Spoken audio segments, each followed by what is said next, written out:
السلام علیکم فرینڈز، آج ہم آپ کو عبدالستار ایدھی کے متعلق بتائیں گے۔ عبدالستار ایدھی 1 جنوری 1928 میں بھارت کی ریاست گجرات کے شہر بانٹوا میں پیدا ہوئے۔ آپ کے والد کپڑوں کے تاجر تھے جو مڈل کلاس فیملی سے تعلق رکھتے تھے۔ وہ پیدائشی لیڈر تھے اور شروع سے ہی اپنے دوستوں کے چھوٹے چھوٹے کام اور کھیل تماشے کرنے پر حوصلہ افزائی کرتے تھے۔ جب ان کی ماں ان کو اسکول جاتے وقت 2 پیسے دیتی تو وہ ان میں سے 1 پیسہ خرچ کر لیتے اور دوسرا پیسہ غریبوں پر صرف کر دیتے تھے۔ 11 سال کی عمر میں انہوں نے اپنی ماں کی دیکھ بھال کا کام سنبھال لیا، جو شدید قسم کی ذیابیطس کی بیماری میں مبتلا تھی۔ چھوٹی عمر میں ہی انہوں نے اپنے سے پہلے دوسروں کی مدد کرنا سیکھ لی، جو آگے کی زندگی کے لیے کامیابی کی کنجی ثابت ہوئی۔ 1947 میں تقسیم ہند کے بعد ان کا خاندان بھارت سے ہجرت کر کے پاکستان آیا اور کراچی میں آباد ہوا۔ 1951 میں آپ نے اپنی جمع پونجی سے ایک چھوٹی سی دکان خریدی اور اس دکان میں آپ نے ایک ڈاکٹر کی مدد سے چھوٹی سی ڈسپنسری کھولی۔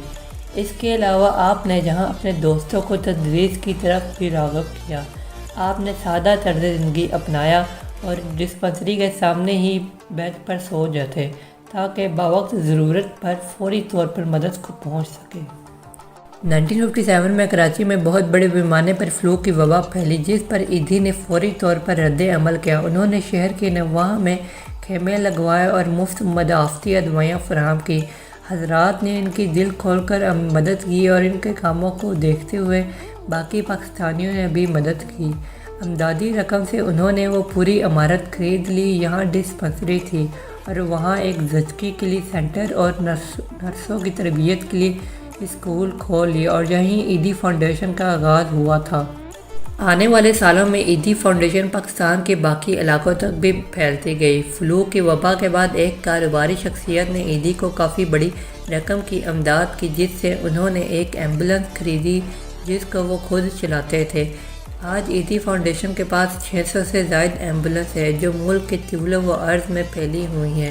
کراچی اور اندرونی سندھ میں امداد کے لیے وہ خود روانہ ہوتے ہیں۔ ہسپتال اور ایمبولینس خدمات کے علاوہ ایدھی فاؤنڈیشن نے کلینک، زچگی گھر، پاگل خانے، مزدوروں کے لیے گھر، بلڈ بینک، یتیم خانے، لاوارث بچوں کو گود لینے کی مراکز، پناہ گاہیں اور اسکول کھولے ہیں۔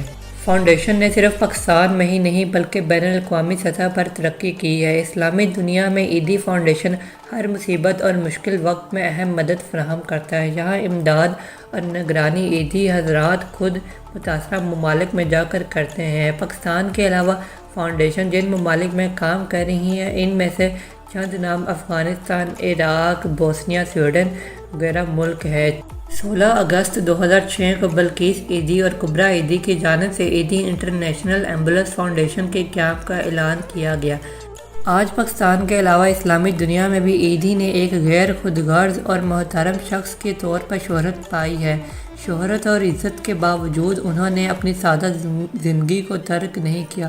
وہ سادہ روایتی پاکستانی لباس پہنتے ہیں جو صرف 1 یا 2 ان کی ملکیت ہے۔ اس کے علاوہ ان کی ملکیت کھلے جوتے کا ایک جوڑا ہے جس کو سابقہ 20 سال سے استعمال کر رہے ہیں، اور یہ بھی حقیقت ہے کہ ایدھی فاؤنڈیشن کا بجٹ 1 کروڑ ہے، جس میں سے وہ اپنی ذات پر 1 پیسہ بھی نہیں خرچ کرتے۔ آپ کے بیٹے فیصل بتاتے ہیں کہ جب افغانستان میں مرکز کا افتتاح کیا جا رہا تھا تو عملہ نے مہمانوں اور صحافیوں کو بیٹھنے کے لیے کرسیاں خرید لی۔ جب ایدھی وہاں آئے تو وہ اس بات پر سخت خفا ہوئے کہ کیونکہ ان کے خیال میں یہ رقم کسی ضرورت مند کی مدد پر خرچ کی جا سکتی تھی۔ آج ایدھی فاؤنڈیشن ترقی کی راہ پر گامزن ہے۔ ایدھی مستقبل کی طرف دیکھتے ہوئے کہتے ہیں کہ وہ پاکستان کے ہر 500 کلومیٹر پر ہسپتال تعمیر کرنا چاہتے ہیں۔ اگرچہ ان کو احترام کے طور پر مولانا کا لقب دیا گیا ہے، لیکن وہ ذاتی طور پر اس لقب کو پسند نہیں کرتے ہیں۔ عبدالستار ایدھی کی خدمات کی وجہ سے انہیں قومی اعزازات اور بین الاقوامی اعزازات سے نوازا گیا۔ 8 جولائی 2016 کو عبدالستار ایدھی کو شام 5 بجے وینٹیلیٹر پر رکھا گیا اور رات 11 بجے وہ گردوں کے کام چھوڑ جانے کے باعث 88 سال کی عمر میں انتقال کر گئے۔ انہوں نے وفات سے قبل یہ وصیت کی تھی کہ ان کی دونوں آنکھیں ضرورت مندوں کو عطیہ کر دی جائیں۔ آئی ہوپ آپ کو میری ویڈیو پسند آئی ہوگی۔ لائک اور شیئر کرنا مت بھولیے گا اور سبسکرائب دبا کر بیل آئیکن کا بٹن دبانا مت بھولیے گا۔